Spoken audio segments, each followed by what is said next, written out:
Okay, we lit it just like a fuse, so no need to pick and choose. Welcome to 2020, where we do more than interviews. The hottest be coming through, jumping knowledge on all of you. Get a pick of the front of you with the truth that they offer you. Yeah, hands up, we doing it for the culture. To give artists and businesses more exposure.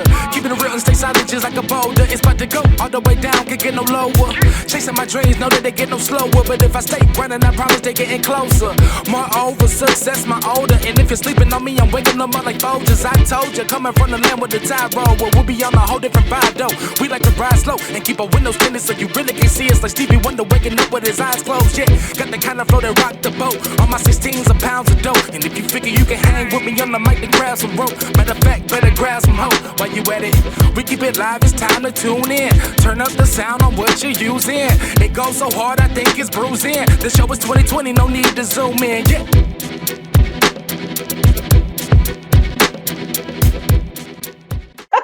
I'm here for it, and I'm telling you, I know my listeners are too. Um, I'm a turn the conversation just a little bit Okay. because I want to get your perspective on a few other things. I have this other project I was working on. It still am. It's called Women on Marriage. Oh. So the conversation is this. Before the Women on Marriage series, I did a Men on Marriage series because at that point in time, my podcast was about 65% women. Yeah. And so I did an open forum on what topics would you like to hear? And I got like 8 messages saying, do Black men want to get married anymore? And I'm like, of course we do. Like, why'd you ask me that? And their response was this: how come we don't hear you guys talk about it? So I did a whole series of conversations of myself with Black men discussing where we are with marriage. Yeah. Not all of it was pretty. Yeah. Not all of it's going to be pretty. I got some gentlemen who were divorced who was like, nah, I'm never going to do it again. Had a gentleman who was divorced but said, I'm going to stay true to what I want in life. And so I'm going to remain a great husband. And then I had another gentleman who was my frat brother, and he came from like a spiritual aspect that blew my mind. Like just I was like, okay, I see where you're going. Yeah. And so naturally women said, okay, when's it going to be our turn? So I started doing women, and the responses have been so drastically, beautifully different. I love it. So it's so funny that you bring this up, because today, for the first time in 7 years, I legally have my maiden name back. Oh. It took me 7 years. It was a hell of a process. And for the last 5 years, I have struggled with whether or not, because the word love was such a trigger for me. I hated the word love. And now I'm so obsessed with learning it and picking apart and figuring out what is it means. What does it mean? And I actually read Bell Hooks All About Love, and that was the first time where I felt like I actually had a working definition to understand what love is. Because again, I'm one of those people that likes to intellectualize shit, but I feel like I finally have a working definition, and that is, it's an investment, a mental, spiritual, physical, and emotional investment. So now I'm finally back at the point to where, and I was even telling some of my homegirls this, like, where I want to make that investment again. Because if you would have asked me a year ago or even sooner than that, would I ever get married again? I would have told you, hell no. But now if you ask me at this very moment, I will tell you, yeah, I already picked out my wedding song. And I already picked out my date too. It's the 21st of September. And the first dance is Earth, Wind, and Fire September. I've gotten to that space. And that is because I have done the part where I have picked apart how I made mistakes along the way, and how so much of the relationship issues that I had were my fault, were my own doing, was my own nonsense.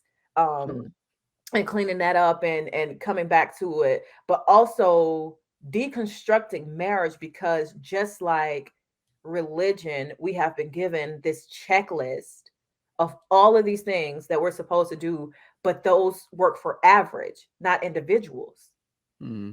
Like I can't tell you the number of times where I have had to explain to a gentleman, don't buy me flowers. I know women are supposed to like flowers, but I'm not a flower girl. I like books. I like food.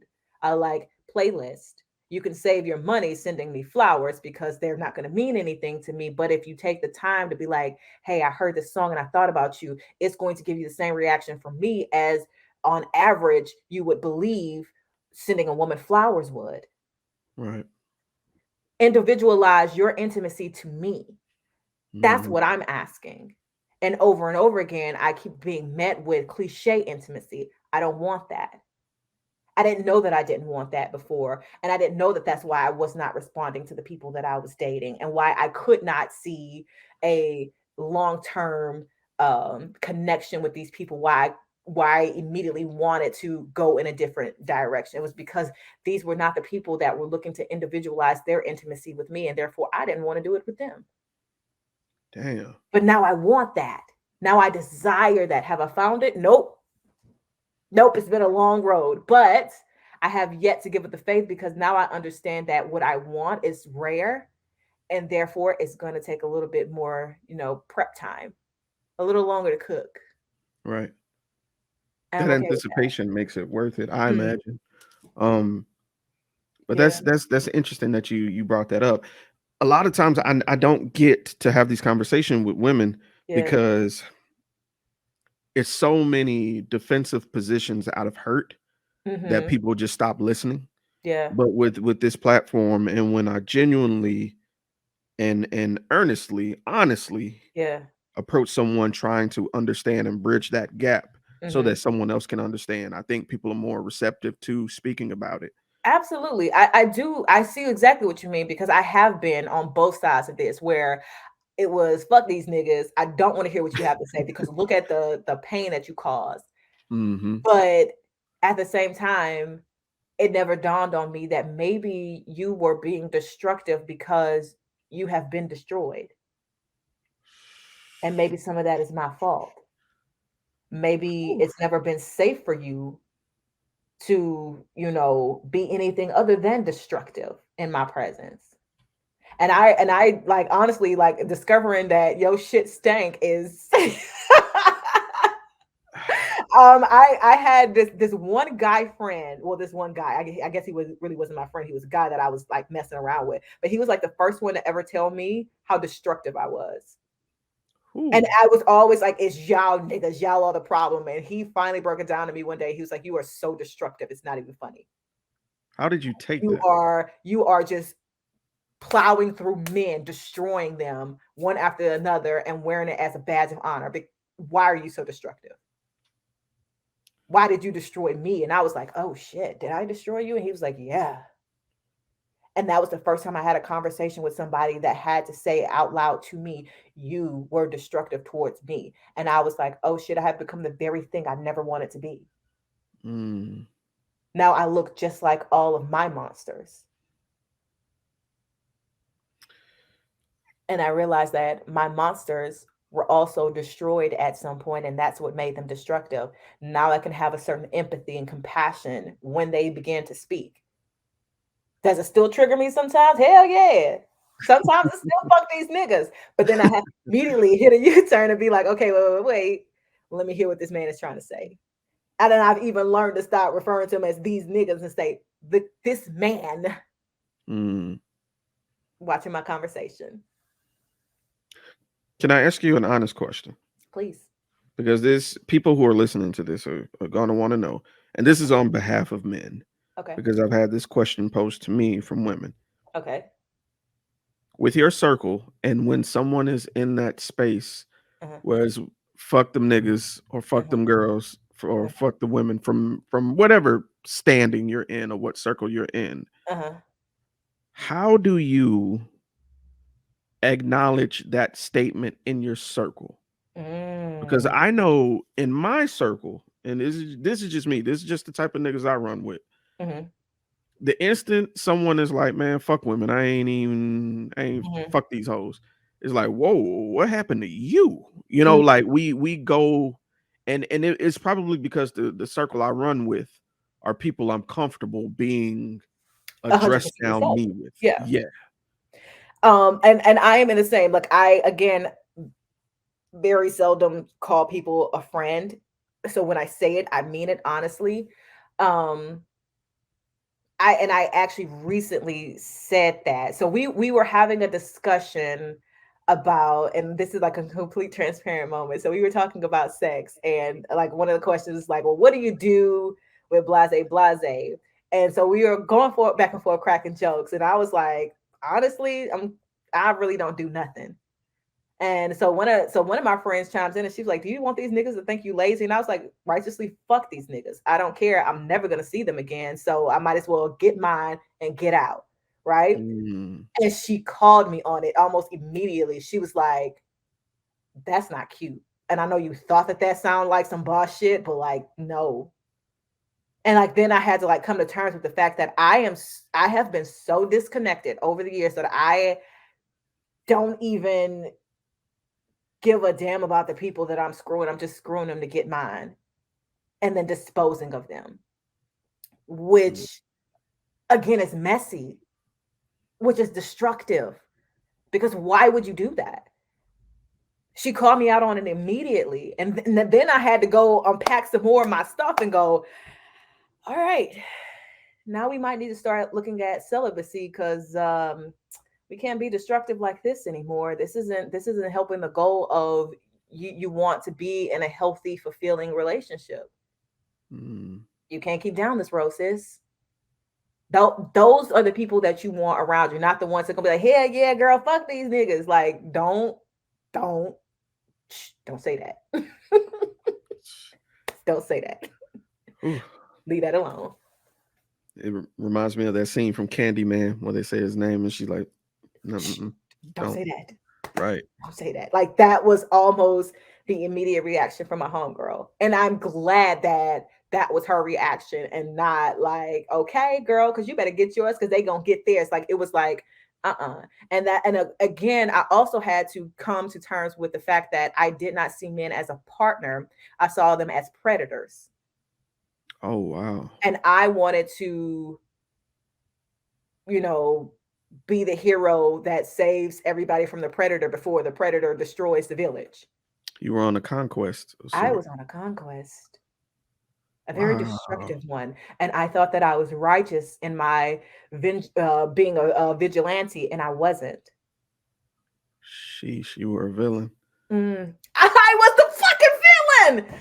And I looked like all the villains that had come in my life. And I didn't realize, like, I looked it was my villain origin story, and I didn't know. I had no fucking idea. I had become the very thing that I hated, that I despised, the very thing that broke my heart. I was just like it. I was a mirror image. That hit home. That hit home. Because I went through a similar phase with my ex. Yeah. My ex and I, we were together for like 3 years, and we had the worst splitting to the point where I was bitter for like 5-6 years. Yeah. And the way God works, she ended up being my next door neighbor. Oh. Yeah. Now imagine seeing another nigga move her stuff in your apartment building. You going to work at the same time, trying to ignore, and you can't, The awkward. The awkward, and it was so palpable. And what made it worse, Arielle, was she was fine. I was bitter. You were destroyed. Yeah. She was fine. Messy. And so literally one day she knocked on my door. It was a Saturday. No, it was a Thursday, excuse me. And she was like, "Yo, we need to talk." And I'm like, "The fuck we got to talk about?" And she just looked at me and she gave me the look of, "Who are you fronting for?" And I welcomed her in. I called off work that day. And we talked for like 6 hours. We just laid it all on the table, what went wrong. She showed me the monster I was. And why X and Z and Y was here. It just, everything that I didn't see, she put it together to show me how explosive everything was. Yeah. And why she left. We're friends like now. that. Yeah, but it's like you need to see all of those, and what I want to commend you on is actually being able to see that shit and not, and maybe it did still take some time, but being able to see that shit and not going, no, I couldn't have, I wouldn't have, never me. Being able to see, oh, okay, wait a minute, that was pretty fucking messy. I'm sorry. Yeah. Because I think like that's the real part of healing and growing, seeing where you done did some fuck shit. Yep. And being able to say, yeah, I did do some fuck shit. And I not only apologize for my words, but I think I'm going to do better as a human. Yep. You said that on your last episode and it stuck with me. You was like, you're going to do something messy and you're going to have to call yourself out on it. You're going to see the ugliness in you. And at that moment, when we had that conversation, I saw how terrible I was. I was nowhere. And this is the killer shit. Every guy thinks he's the knight in shining armor. Ooh. Until you get brought to reality. Every guy is the nice guy until you tell him otherwise. Bruh, we all think that we are just this perfect being, the right one, the good guy. And so since we're the good guy, you must be wrong. And when you destroy that facade and that glass breaks, it's just look at God. Man. It was, yeah, it's a mess, like I said, but it's one of those, what do you want? Do you want to do better, be better, show up better, or do you want to keep pretending like your shit don't stink? And if you're ready to pretend like, if you're ready to be honest about the fact that your shit stank, now you can clean it up, but you can't clean it up until you start being honest. Facts. It is what it is. Because you can't bullshit yourself. Like, you can, but you shouldn't. Well, I can't bullshit myself. When the facts have been presented to me, my brain is just like, nah, that's a lie. This is the truth. This is what happened. Yeah. Because like you say, two things can be correct at the same time. Because in my mind, from my perspective, not having all of the information, I was right. Yeah. But then she showed me the full equation. You know what I'm saying? And it looks different. Yeah. They hit different. So I wasn't shit. I can probably say I was an ain't shit nigga. But I'm better. Yeah. I can say up until, a couple weeks, maybe a month ago. Damn. You were going to say a couple of years ago. A couple of weeks ago. but again, like because I had to come out of my self-righteousness and be more honest about the fact that I can be messy and destructive. And again, I didn't know how destructive I was until I found out how destructive I was. Now I got to clean that shit up. Poison doesn't know it's poison. Shit wild. I thought I was a pretty flower. Turns out I got thorns. Sticking niggas. Yeah. Destroying. But I'm off that now. God is good. All the time. Yeah. Arielle, I got to absolutely none of the questions that I had written down. Oops. And I'm fine with that. I'm being 100% real with you. I'm 1,000,000% fine with that. I know time is limited. I know people got shit to do. Yeah. So thank you. Absolutely. I hope that this turns out to be, even if it wasn't the plan, it still turned out to be better than the plan. Fuck yeah. People who don't think it is. You know what I'm saying? That's where I'm at with it. So if people wanted to follow your podcast or follow you, where can they find you on social media and all the good stuff? So social media, I mostly do Instagram and a little bit of TikTok, a little bit of Twitter, but everything is the same across the board at It's Elle on Air. That is ITSELLE on Air. My podcast, by the way, is Astrology and Chill. Wherever you listen to your podcast, you can find Astrology and Chill. That is. And please listen to her shit. She is hilarious. And what you got here is but a smidget of who she is over there. I'm telling you. So I can't wait for the next episode. giving you your flowers. You do have an amazing voice. When I finally saw you, and I was like, yeah, I could, yeah. That looks right. Yeah, yep. It fits. I appreciate that. All right. Well, with that being said, this has been your boy Sirr, the 2020 Podcast LLC. Please say the LLC, and we are out.